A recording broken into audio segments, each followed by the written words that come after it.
quelle majorité on donne à la France pour conduire quelle politique. Mais on peut aussi avoir envie de changer. Mais si on veut changer, il ne faut pas se tromper, il faut avoir une majorité qui soit élue pour le changer. Christian, de te déplacer sur la commune de Maison-Rouge. C'est toujours un réel plaisir de t'accueillir. J'ai à chaque fois pu compter sur toi. Et on a la chance, nous, commune rurale, d'avoir un parlementaire à nos côtés. On sait et on peut dire à quel point ça nous est utile, hein, parce que tu sais appuyer quand il faut sur les dossiers pour les faire avancer ou les débloquer. Et pour nous, communes qui ont parfois des moyens Bonjour, tu vas bien, Cyril? Un peu limités, en tout cas quand il s'agit d'aller sur des plus hautes sphères, tu sais agir efficacement et avec détermination. Bon, bah, écoute, merci Pierre, c'était très, très sympa. Donc là, je fais une visite de commune, mais un peu particulière. Quand on le fait habituellement, on évoque plus les sujets locaux, je vais plus vous parler politique nationale, et puis après, on échange sur les sujets que vous souhaitez, comme d'habitude, hein, soit sur les sujets de politique nationale, soit s'il y a des sujets plus locaux. Donc sur les législatives, moi ce que je veux vous dire sur la manière dont j'ai toujours œuvré en tant que député, à la fois dans mon engagement local et puis aussi dans mes responsabilités nationales, c'est non pas d'être comme souvent la presse veut le présenter, en disant à partir du moment où c'est la gauche qui présente quelque chose, la droite est opposée, etc. La réalité, c'est pas ça. C'est que quand on regarde les choses de près, on s'aperçoit qu'il y a un certain nombre de textes, et souvent on a voté des textes ensemble. Je cite régulièrement les textes sur le renseignement, quand il s'agit, suite aux actes terroristes, de monter en puissance sur les moyens de renseignement. Heureusement que le groupe parlementaire des Républicains était là pour les voter, ces textes, parce que la gauche était divisée, n'avait pas de majorité. Et si les moyens de renseignement ont pu être renforcés, c'est parce que la droite était présente. Si les textes de lutte contre le terrorisme ont pu être votés, c'est aussi parce que la droite était présente, sinon il n'aurait pas été voté. L'état d'urgence, c'était la même chose. Et notamment sur le dernier renouvellement de l'état d'urgence, il y a toute une partie de la gauche qui ne voulait pas le voter, et nous l'avons voté. Donc ça ne me pose pas de problème demain de voter des textes présentés par une autre sensibilité politique. Je l'ai fait des dizaines de fois, j'ai aucun problème avec ça. En revanche, on a aussi des vrais points de divergence, et de divergence profonde. Je vais vous en prendre quelques-uns. Celui de la fiscalité, du pouvoir d'achat. On sort de 5 ans de gauche avec, je ne vais pas vous assommer de chiffres, mais en gros, une augmentation, c'était 80 milliards d'impôts, de prélèvements supplémentaires pendant ces 5 ans. Pour montrer à quoi correspondent ces 80 milliards, une année d'impôt sur le revenu, c'est à peu près 70 milliards d'impôts de recettes pour l'État. Cette année, c'est 77, mais c'est à peu près ça qu'il faut avoir à l'esprit. Ce qui veut donc dire que quand on prend sur les 5 années passées 80 milliards d'impôts, ça veut dire concrètement que 5 années de gauche, c'est 6 ans d'impôts. C'était ça la réalité de l'action de ce gouvernement. Ensuite, sur le chômage, on a l'Europe et le monde, mais notamment en Europe, on a connu une crise très forte en 2008. Cette crise de 2008 a fait qu'il y ait eu une explosion du chômage un peu partout en Europe. Et depuis, chez nos pays voisins, si on prend l'exemple en Allemagne, si on prend l'exemple au Royaume-Uni, en Espagne, même si c'est peut-être beaucoup plus haut, le chômage a baissé. En France, on peut nous présenter la courbe comme on veut. La réalité, c'est qu'au mois de juin 2012, quand on compare le mois de juin 2012 au mois de juin 2017, il y a 1 100 000 chômeurs de plus. Alors après, on peut nous dire que la courbe elle est comme ci ou comme ça, mais il y a 1 100 000 chômeurs de plus. Sur l'endettement, c'est 330 milliards d'euros d'endettement supplémentaire dans cette période. Donc, le constat que l'on fait, c'est soit on continue sur cette logique de pression fiscale, soit on en sort.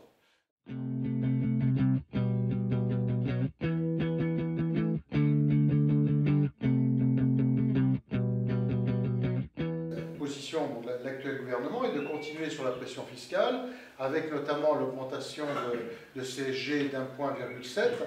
L'augmentation de 1,7 point de CSG, c'est 25% d'augmentation de la CSG. C'est plein pot pour les retraités, pour les fonctionnaires, pour les indépendants, artisans, commerçants, profession libérale, agriculteurs, toutes ces catégories-là le prennent, retraités bien sûr, plein pot.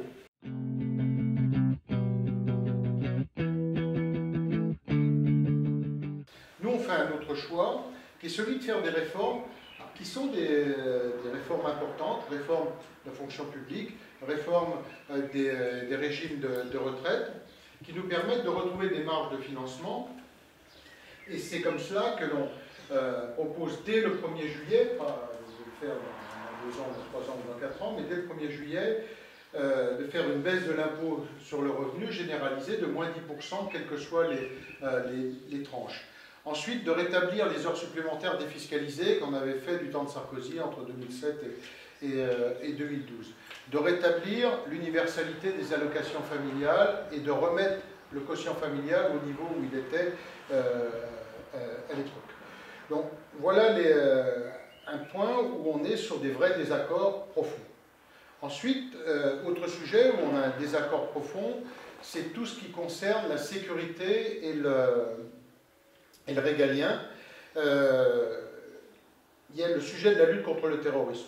Bien évidemment qu'on se retrouvera. Dire qu'il n'y a pas, n'imagine pas un seul instant, ce gouvernement, comme un autre, fera tout pour lutter contre le terrorisme. Et on sera là, à chaque fois qu'il le faudra, pour voter ensemble. Et je pense qu'on n'aura pas de sujet de... J'ose espérer, du moins, qu'on n'aura pas de sujet de divergence là-dessus. Mais on l'a montré par le passé, qu'encore une fois, quand la gauche était divisée, heureusement que la droite était unie pour voter avec le gouvernement, pour faire passer les textes. Et là, on est sur des vraies divergences. Alors pourquoi on a cette approche? Parce que les réseaux terroristes se nourrissent des trafics en tout genre, trafic de stupéfiants, trafic d'armes, trafic de prostitution, enfin tous les trafics qui peuvent exister. Et c'est la raison pour laquelle on est sur une politique très ferme et très dure sur la sécurité, donc avec le rétablissement des peines planchers, avec la suppression de tout aménagement ou réduction de peine pour les récidivistes, avec l'abaissement de la majorité pénale à 16 ans, et puis bon, toute une série d'autres mesures, et qui font que, par exemple, on est opposé à la proposition qui vient d'être faite par le gouvernement de passer sous contravention simple les consommations de stupéfiants. On refuse cela tout simplement parce qu'on rentre dans une logique qui est celle de la dépénalisation. C'est la logique qui a été celle de Mme Taubira. On est en opposition totale avec la politique de justice qui a été conduite par Mme Taubira. Et là, le gouvernement continue sur la même logique ou dans le même état d'esprit. Je prends l'exemple des contraventions sur les consommations de stupéfiants parce que c'est riche d'enseignements. L'argument, c'est de dire, mais de toute façon, on ne va pas mettre des peines de prison avec les consommateurs de stupéfiants, c'est ridicule, etc. Tout cela, on est tous d'accord. Et on peut mettre des peines financières aujourd'hui, puisqu'on s'est donné les moyens avec l'ordonnance pénale de 2007 de pouvoir le faire. Simplement, nous, ce que l'on dit, c'est qu'il faut garder la possibilité, pour les forces de sécurité, possibilité de privation de liberté, et donc, entre autres, de mettre en garde à vue des consommateurs de stupéfiants. Parce que c'est ça qui permet, toujours, mais dans certains cas, de pouvoir remonter une filière, de pouvoir identifier les fournisseurs, et c'est comme ça aussi qu'on lutte contre le terrorisme ou contre la grande délinquance. Donc on veut conserver ces moyens. Or, quand on passe en contravention simple, eh bien on se prive effectivement de ce moyen. Et donc là, on voit bien qu'on est dans toujours la logique qui est celle de Mme Taubira, et on est clairement en opposition là-dessus. Je vous ai pris rapidement ces exemples, à la fois sur les aspects économiques et pouvoir d'achat, et sur le régalien, pour bien montrer la différence, les sujets sur lesquels, encore une fois, tous ceux où on peut être en convergence, il n'y a pas de difficulté, mais ceux où on a des vraies différences assumées. De la même façon que sur ce qui vient d'être fait avec l'entrée au gouvernement de ministres de droite. C'est un sujet, alors on nous a expliqué, vous avez tous entendu ça, que c'était moderne, c'était avant, il y avait la vieille politique ancienne, etc. Et maintenant, on était quelque chose de nouveau, de dynamique, d'intelligent. Je rappelle juste que ça, c'est aussi vieux que Mitterrand. Quand François Mitterrand fait rentrer Jean-Pierre Soisson au gouvernement ou Olivier Stirn, il fait bien la même chose. Quand Nicolas Sarkozy fait rentrer Bernard Kouchner, il fait bien la même chose. Certes, pas au poste de Premier ministre, mais c'est la même chose. Simplement, Ça ne change rien. Il n'y a pas une virgule du programme qui a changé entre avant l'entrée des ministres de droite au gouvernement et après. Rien n'a changé. Quand on nous dit, mais regardez les Allemands, comment ils sont intelligents, et vous êtes idiots, à vous taper dessus sans arrêt, les Allemands font des grandes coalitions. Oui. Est-ce que vous avez vu les Allemands une seule fois est-ce que vous avez vu Mme Merkel faire rentrer au gouvernement des ministres de gauche avant une élection législative? Jamais. Jamais. Mme Merkel, quand elle fait campagne pour avoir une majorité absolue. Si elle n'a pas de majorité absolue, à ce moment-là, effectivement, on se met tous autour de la table. Et nous, on est clairement dans cet état d'esprit. S'il n'y avait pas de majorité, on ne va pas bloquer le pays pendant 5 ans.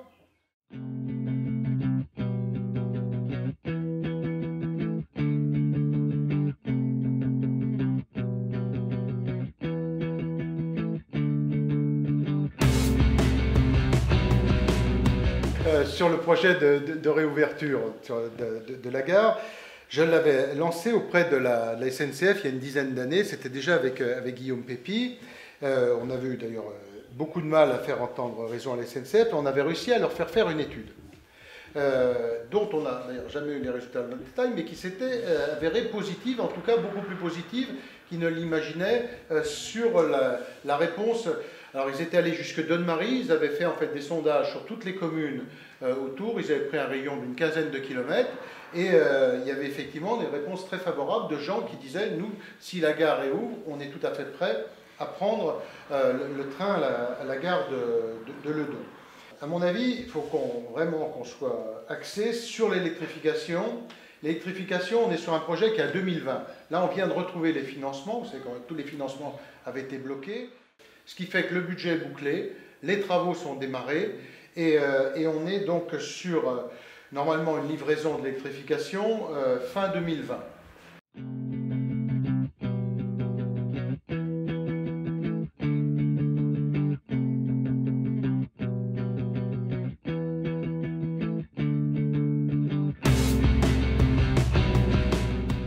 Moi, je vois beaucoup de choses qui se régionalisent, on se regroupe beaucoup, les intercos, etc. J'ai l'impression que quand on regarde notre petite commune, elle perd un peu son identité. Et on se pose la question si un jour elle va disparaître. Est-ce qu'on peut s'y attendre et quelle est ton idée là-dessus? Moi, je pense qu'il faut qu'on... Enfin, moi, je suis très attaché aux communes. C'est la raison pour laquelle j'ai toujours été opposé au plan local d'urbanisme intercommunal. Il y a d'autres communautés de communes qui ont voté pour le PLUI. Moi, je suis toujours opposé à ça. Et je pense que l'ancrage de la démocratie en France, il se fait sur les 36 000 communes. Il faut vraiment rester attaché à ça. Nous, si on a la majorité, on souhaite remettre en cause la loi NOTRe, et notamment, c'est une loi qui a été votée par le précédent gouvernement, qui permet en fait de transférer beaucoup de compétences qui sont exercées par les communes aux intercos. Et je pense qu'il faut y aller doucement sur ces sujets. La difficulté que l'on a, c'est qu'on est dans une région qui est très urbanisée. La région Île-de-France, c'est 12 millions d'habitants. Et sur ces 12 millions d'habitants, vous avez 2,5 millions à 3 millions, plutôt 2,5 millions de ruraux. Et en gros, les ruraux, ils sont où? Ils sont sur tout notre secteur de l'Est Seine-et-Marne. C'est-à-dire, vous montez du nord de Lizy-sur-Ourcq, vous faites tout le croissant Est, vous descendez jusqu'à Nemours-Château-Landon, vous avez toute cette partie-là. Il y a une partie sur les Yvelines, mais ce n'est pas la même ruralité. La vallée de Chevreuse, ça n'a quand même pas grand-chose à voir avec nous, mais bon, ça existe quand même. Et puis après, on a une partie sur le nord, sur le Vexin, sur le Val d'Oise, etc., où on a aussi... Tout ça pour dire que dans la région Île-de-France, on a des intercos qui vont faire entre 150 000 et 200 000 habitants. Et donc qui ont forcément une pression, un moyen de pression très fort en face des grandes collectivités que sont le département, la région, l'État. Et nous, on est avec nos intercos, nous ici, on est déjà 40 communes pour moins de 40 000 habitants, pour 37 000 habitants, 40 communes. On voit bien un conseil communautaire, on est un peu aux limites, on est à 65 membres conseil communautaire, et encore, on a un représentant pour la plupart des communes, il y a un seul représentant, mais déjà à 65, on n'est plus dans une vraie réunion de partage de décision, en fait, on est dans une réunion d'information. il y a une tribune qui donne l'information aux autres. C'est ça la réalité. Et donc si demain on veut avoir des tailles encore supplémentaires, se pose un vrai problème de gouvernance. C'est pour ça que moi je pense qu'il faudrait arriver à obtenir des statuts particuliers pour nos secteurs ruraux, c'est-à-dire pas grossir sur la taille des intercos, mais en revanche trouver une structure dans un cadre soit associatif ou autre, qui permettent sur quelques grands sujets qui nous concernent tous. On les connaît. On a le sujet du transport, il y a des évoqués, on l'a évoqué sur la SNCF, mais transport de bus. On est aujourd'hui en charge pour notre communauté de communes ici du Provinois. On a 19 lignes. C'est, bon, je ne la préside plus, mais j'ai encore à peu près les chiffres en tête. Ça doit être à peu près 400-450 000 € que paye le contribuable pour créer les lignes de transport de bus, aujourd'hui portées par la communauté de communes. Et ça, on a cette spécificité-là dans toutes les zones rurales, qui n'est pas la même chose pour les zones urbaines. Parce qu'un réseau de transport en rural, ça coûte beaucoup plus cher. Quand on ramène le kilomètre parcouru à la personne transportée, on est sur des coûts qui varient de 1 à 10. Donc pour le contribuable rural, ça lui coûte autrement plus cher que ça coûte à l'urbain. Et donc on a, alors je prends l'exemple du transport, mais je peux prendre celui de la garde d'enfants. Si on va avoir des jeunes couples qui s'installent, il faut aussi avoir des structures de garde d'enfants. Il y a aussi le problème pour les ados des centres de loisirs, des équipements sportifs. Enfin, bref, on peut faire le tour de tous les sujets. Les intercos de 150 000 habitants, parce que si on veut faire 150 000 habitants ici, c'est 200 communes. Donc alors là, c'est une salle de congrès pour faire le conseil communautaire. C'est 300, 400 personnes. Et donc le sujet est là. Et, alors ça existe aussi partout en France, sauf que la région Île-de-France est vraiment très particulière, parce que toutes les intercos sont très, très puissantes, très grandes, et nous, on est très, très éclatés sur nos territoires ruraux, donc il faut et je pense, moi, dans la loi NOTRe, l'idée qu'on avait un peu, c'est de voir comment on peut, sans grossir les intercos, mais avoir, dans un cadre associatif, des pouvoirs d'intervention auprès des grandes collectivités qui soient renforcés. Mais moi, je reste, je ne sais pas comment la loi évoluera, hein, mais moi, je reste très attaché à cet ancrage territorial. Et là, c'est pour le coup qu'on est sur un sujet qui est pas autant, moi, je considère que la notion de droite et de gauche, ça veut dire quelque chose. Moi, j'ai un engagement de droite qui est assumé. Je suis attaché au droit de propriété, je suis attaché à la sécurité, je suis attaché à la liberté d'entreprise, certains à la famille, un certain nombre de valeurs fondamentales de droite. Et je me revendique de telles. Mais ça, sur ce sujet-là, c'est pas droite-gauche, c'est urbain-ruraux. Et on le voit à l'Assemblée nationale. La ligne de partage des parlementaires sur ce sujet, c'est une ligne de partage qui est effectivement ruraux et urbains. Et l'inquiétude que j'ai, c'est ce que le gouvernement est en train de proposer, là, le passage à la proportionnelle, ce qui s'est fait au Sénat. Le Sénat, avec le cumul des mandats, enfin l'interdiction du cumul des mandats, on arrive dans un truc totalement dingue. C'est qu'on a là la Chambre haute qui est censée représenter les collectivités, les communes, et le président des maires de France ne peut plus siéger au Sénat. Tout simplement parce qu'avec cette ânerie de la loi d'interdiction du cumul des mandats, eh bien, on ne peut pas être maire. La seule catégorie de Français, je dis toujours, il y a deux catégories de Français à qui on interdit de siéger à l'Assemblée, c'est les repris de justice privés de leurs droits civiques et les maires. Et donc aujourd'hui, il n'y aura plus un maire qui siégera à l'Assemblée, ni au Sénat, à commencer par le président des maires de France. Et c'est quand même très grave pour une chambre qui est censée représenter les collectivités.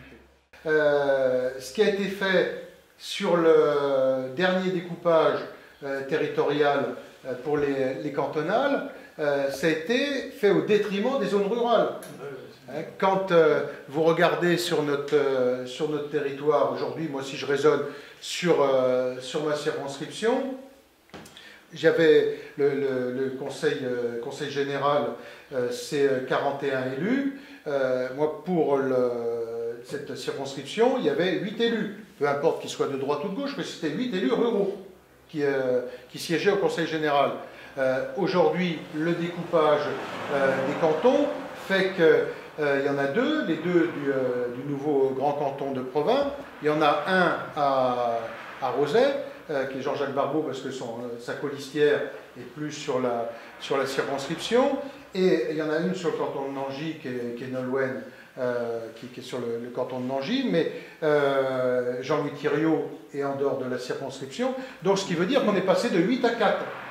Et peu importe les étiquettes politiques, le constat c'est ça. C'est que c'est un découpage que la gauche nous a fait sur les cantonales, qui s'est fait au détriment de la ruralité. Or, il y a toujours autant de conseillers, il y a toujours 41 conseillers généraux, mais simplement, ceux qui ont payé la note, c'est les ruraux. Donc, vous voyez, là, c'est pour le coup qu'il y a des approches qui sont différentes et qu'il faut vraiment... Enfin, moi, je suis très attaché à cela. Je pense que sur des territoires comme les nôtres, le jour où on n'a plus la proximité, on voit déjà ce qui se passe, le risque d'isolement, ce que l'on a sur tous les services. On n'a pas parlé de la santé, mais on pourrait parler de la santé, on peut parler de l'hôpital, on peut parler de tous ces sujets-là. On a besoin d'avoir un vrai ancrage territorial, et le poids des maires, c'est un formidable relais. Et effectivement, le jour où le maire ne maîtrise plus l'urbanisme, déjà, je sais pas, on perd compétences sur l'eau, on a le sujet aujourd'hui. Hein. L'eau, l'assainissement, l'urbanisme, après on va dire quel levier reste à la mairie. Hein. Les sujets d'actualité. Hein. Oui, mais plus ça va, plus on devient les Indiens dans le... Mais on est des Indiens rebelles, on ne se laisse pas faire. Ça, je suis d'accord avec vous. mais c'est effectivement... La difficulté pour nous est d'être des ruraux dans une région urbaine. C'est ça. C'est différent dans d'autres régions parce que le poids de la métropole n'a pas... Vous voyez, la région Rhône-Alpes, Auvergne, c'est une région, on va dire, mais il y a le poids de Lyon. Oui, certes, c'est vrai, il y a le poids de Lyon, mais au-delà de Lyon, après, le reste, hier, toute l'Auvergne, on est dans des territoires ruraux. Alors certes, on a des villes importantes, vous avez Clermont, vous avez un certain nombre de villes qui pèsent, mais globalement, la problématique rurale, elle est entendue, parce que même dans le département du Rhône, vous avez la moitié qui tourne autour de l'agglomération lyonnaise, mais après, vous avez tous les autres départements de Rhône-Alpes, les 2 départements de Savoie, l'Isère, une fois qu'on a retiré Grenoble, le reste assez rural. Donc la problématique n'est pas la même. Vous avez les Pays de la Loire, c'est pareil, il y a des grandes capitales régionales, je pense à Nantes, mais après le reste c'est rural, donc on fait entendre la voix dure. Nous, notre difficulté, c'est qu'on est dans une région qui est très très très urbanisée. Et c'est là qu'on a besoin d'être inventif pour effectivement pouvoir peser. Et encore, on a la chance d'avoir un département qui a complètement réorienté ses financements sur la ruralité. Hein. Regardez sur les contrats sur les routes qui ont été mis en place, les contrats FER, qui sont des contrats à disposition des petites communes.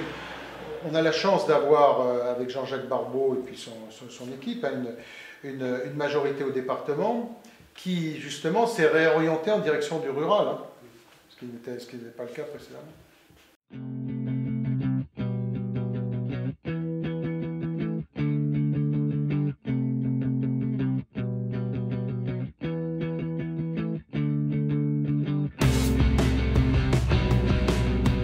Donc, je vais au bout de mon raisonnement. Si on passe à la proportionnelle, moi, dans une circonscription ici, ma légitimité, je l'ai de ma famille politique qui me donne l'investiture, mais je l'ai aussi de mon ancrage territorial. Des gens qui ici me font confiance, du tissu relationnel que j'ai tissé avec les maires, avec les élus locaux, qui nous permet de faire du bon travail ensemble, au-delà d'ailleurs de nos sensibilités politiques, souvent de se battre sur des projets en commun. Mais demain, si je suis élu à la proportionnelle, ma légitimité, je ne la tiens plus du tout du territoire. Je veux dire, il n'y a aucun intérêt pour un député élu à la proportionnelle à passer son temps, à aller voir les maires, à rencontrer des gens, etc. Tout ça ne sert foutrement à rien. La seule chose qui compte, c'est d'être en haut de la liste, puisqu'il y a 11 députés en Seine-et-Marne. Si on faisait une proportionnelle par département, ce qui compte, c'est d'être bien vu par le président de son parti, qui vous met en numéro 1 ou en numéro 2. Là, vous êtes sûr d'être élu. En revanche, vous êtes en numéro 10 ou 11, c'est râpé. Et donc, la seule légitimité, c'est celle de la proximité avec mon président de parti. Et ça, c'est un vrai débat ruraux-urbain, parce que qui va pour le président de parti? il va avoir deux critères de sélection pour prendre les candidats. Premier critère de sélection, c'est celui qui croise le plus souvent là, auprès de la machine à café. Et comme ça, c'est l'effet de proximité, on connaît bien machin, on connaît bien truc, du coup, c'est lui qu'on va mettre parce que tout simplement, on le voit tous les jours. Et qui est-ce qu'on voit tous les jours? L'apparatchik du parti politique ou le haut fonctionnaire qui a fait Sciences Po, l'ENA, qui est en détachement, lui, il sera toujours là. L'élu local qui fait son boulot de terrain, il n'aura pas la chance de croiser le président du parti, que le président soit de droite, de gauche, du centre, du milieu ou d'ailleurs, ça n'a pas d'importance. Il le croisera jamais. Donc ça, c'est son premier critère, la proximité, et ça, c'est pas au bénéfice des élus ruraux. Le deuxième critère, c'est d'aller chercher des candidats dans les endroits où il y a une forte densité de population. Parce qu'il va se dire, là, il y a plus de chances qu'il soit élu, reconnu, parce qu'il vient d'une zone très peuplée. Alors que s'il vient du fin fond de la Pampa, il va dire, personne ne va le connaître. Et donc ça, c'est vraiment, c'est des sujets qui paraissent comme ça très éloignés, mais qui sont très concrets pour des territoires comme les nôtres, et pour le fait qu'on puisse être présent à l'Assemblée et peser sur les textes, et d'avoir de l'autonomie par rapport. Moi, je ne peux pas être plus engagé politiquement que je le suis. Alors que si demain je suis élu à la proportionnelle, on va dire, écoute, ça te plaît pas, t'es pas dans la ligne, mon vieux, tu dégages, on en a un autre à ta place, c'est pas un sujet. Là, c'est plus emmerdant de dégager parce qu'on dit quand même, il existe un peu localement.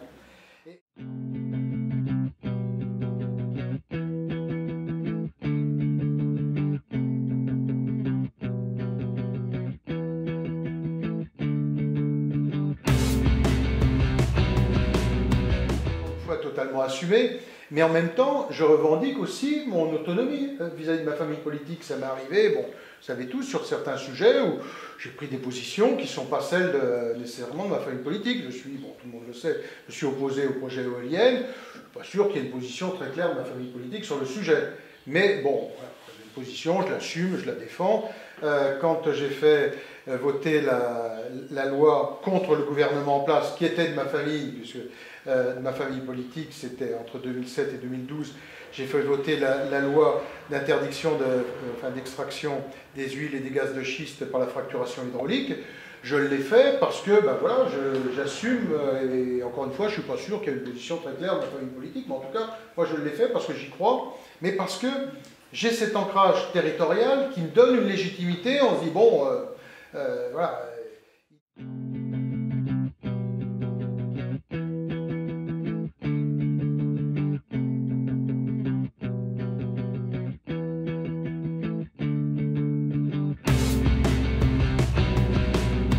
Les exemptions fiscales, découvrir les façades, et ça, c'est ce qu'on fait. Les crépilories des années 50, c'est vraiment pas top. Ouais, mais attendez, on le fait, là.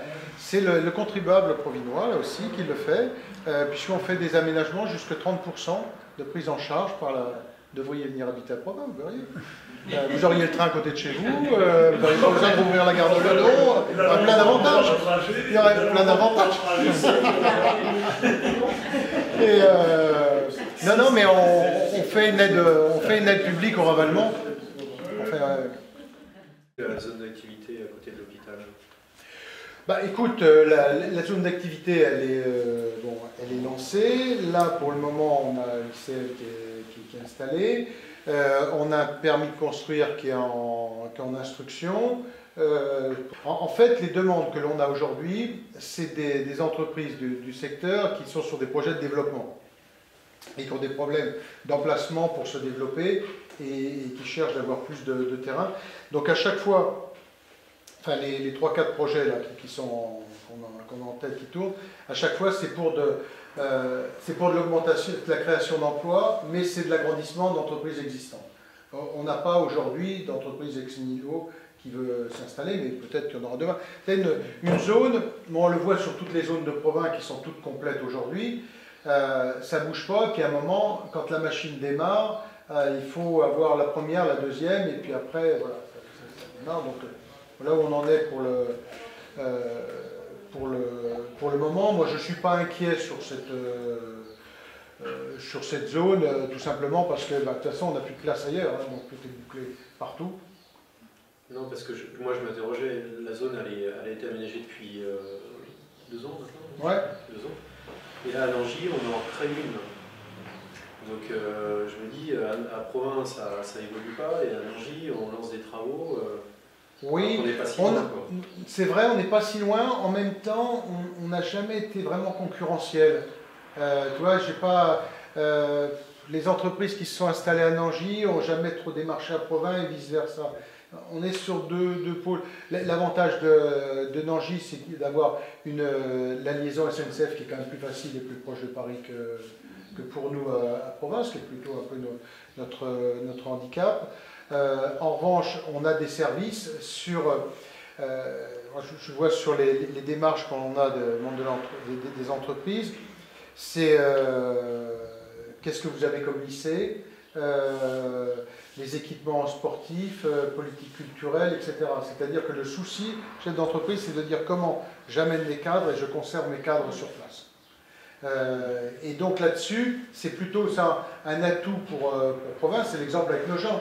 Les emplois sont à Nogent et les cadres habitent à Provins. Les cadres de Soufflet, les cadres de la centrale sont à Provins. Malheureusement, les emplois ne sont pas à Provins, ils sont à Nogent. Donc, bon, je ne te dis pas qu'il n'y a pas de concurrence, mais on n'a pas eu trop de sujets d'entreprises qui disent « mais moi, je vous fais chanter, c'est Nangis ou c'est... » Pour le moment, on n'a pas eu ça. L'eau ne répond pas aux normes ici. Enfin, bon, nous on achète des quantités de bouteilles d'eau, etc. Est-ce qu'il ne serait pas possible, on ne boit pas d'eau, je sais bien, mais est-ce qu'il ne serait pas possible de faire comme la SAGEP, des champs captants, etc., enfin comme au de Paris, de faire un périmètre de protection à Vieux-Champagne, d'indemniser les propriétaires de champs? On a un projet de maillage sur 58 communes qui est alimenté à partir de Noyens, qui sont ce qu'on appelle les eaux de Provins, mais qui en réalité sont à Noyens-sur-Seine. Où là, on a trois puits stations de pompage, et donc de façon à pouvoir, on va créer un FIT qui va alimenter jusque 58 communes avec les embranchements sur tous les châteaux d'eau. Donc ça, c'est en route, le syndicat est en place, les communes de tout ça. Oui, c'est bien loin, je veux dire, capter l'eau à Noyens, alors que là, à Champ-Captan... Oui, mais sauf que ça se décide pas, ça se décide pas comme ça. Non, mais vous répondez au... Vous savez, ça fait l'objet d'études de la direction départementale des territoires, de l'agence régionale de santé, de la direction régionale de l'environnement. Ça, c'est pas la commune qui décide ça comme ça. Hein. Ce projet, ça fait là aussi 10 ans qu'il est en route. Et donc là, le syndicat est en place depuis 2 ans, mais c'est pas comme ça que ça se met en place. Mais bon, on est dessus. Et l'objectif est justement de répondre à toutes les communes qui aujourd'hui ont des difficultés en quantité et en qualité d'approvisionnement d'eau. On a, nous, sur le ressort de notre communauté de communes, on a 3 communes qui sont en 3e dérogation, et il ne peut pas y avoir de 4e dérogation. Le préfet va faire remonter à la Commission européenne, et concrètement, ça veut dire qu'il interdit la distribution d'eau, et il faut acheter les bouteilles. Donc c'est pour ça qu'on est sur ce projet-là, et on a une vingtaine de communes qui sont en 2e dérogation. Ça veut dire que là aussi, où il y a aussi des problèmes, soit de quantité, soit de qualité. Donc, mais ça, aujourd'hui, est très engagé sur l'avancée, mais ça prend effectivement des problèmes. Hein. Et donc, aujourd'hui, il y a un petit sujet dessus. Et le seul point où on a une eau qui répond à tous ces critères de qualité, ce qui n'est pas le cas de la nappe de Champigny, c'est effectivement sur la vallée de la Seine. Au revoir. Au revoir. Au revoir. Quand on aura parlé, il faut penser aux gens qui habitent. Au revoir. Merci. Au revoir, monsieur. Au revoir. Au revoir, madame. Au revoir. Ça va? Oui, ça va. Bon. Bon, voilà,